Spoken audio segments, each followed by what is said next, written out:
Bonjour aventurier, bienvenue dans le donjon de Roll20. Nous allons voir ensemble comment se repérer dans le lieu étrange et mystérieux qu'est l'interface. Regardons d'abord la barre latérale sur la droite qui contient le chat, le journal, le compendium, le jukebox, les macros et les paramètres. Sur le chat, tu peux voir le déroulement de la session, avec les résultats des jets de dés et les messages. La commande /W suivi du nom du personnage te permet de lui chuchoter un message visible de lui seul, utile pour compléter contre le maître du donjon.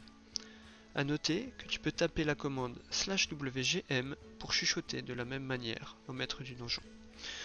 Dans le journal, tu trouveras ta fiche personnage, comme ici, ainsi que des documents auxquels le maître du donjon te laissera accès au fil de ton aventure.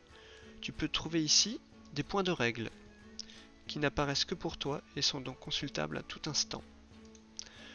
Ce document, par exemple, est très utile pour les achats que tu peux faire lors d'un détour chez un marchand et permet d'utiliser facilement le compendium que nous allons voir tout de suite.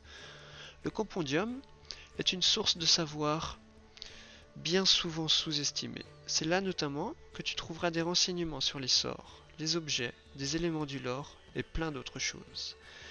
Imaginons que Faern, mon clerc, ait besoin d'eau bénite. Je me reporte à ce tableau qui me donne le nom comme il est inscrit sur le compendium.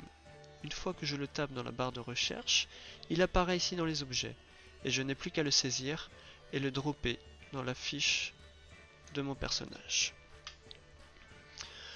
Le jukebox, lui, te permet de voir l'ambiance sonore qui se passe actuellement. Le volume est réglé dans les paramètres, mais nous verrons cela dans un moment. Dans l'onglet « Les macros », sont répertoriés principalement des raccourcis utilisés par le maître du donjon vers des commandes qu'il souhaite répéter régulièrement. Un vrai discours de magicien. Cela permet par exemple de lancer une rencontre aléatoire ou l'initiative d'un monstre sans accéder à la fiche de celui-ci. Et enfin, nous avons les paramètres. Là, tu peux changer de nom, comme ici.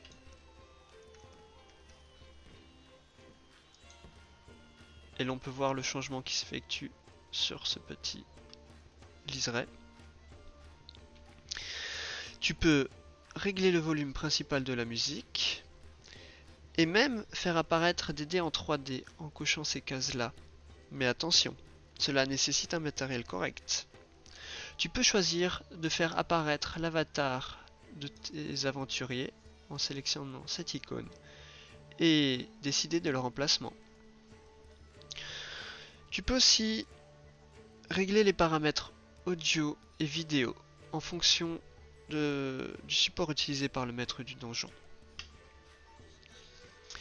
Cela fait beaucoup d'informations déjà, et je te propose de revenir plus tard pour parler de la fiche personnage. Va à la taverne et prends-toi une bonne bière, et si le courage t'en dit, reviens vers moi.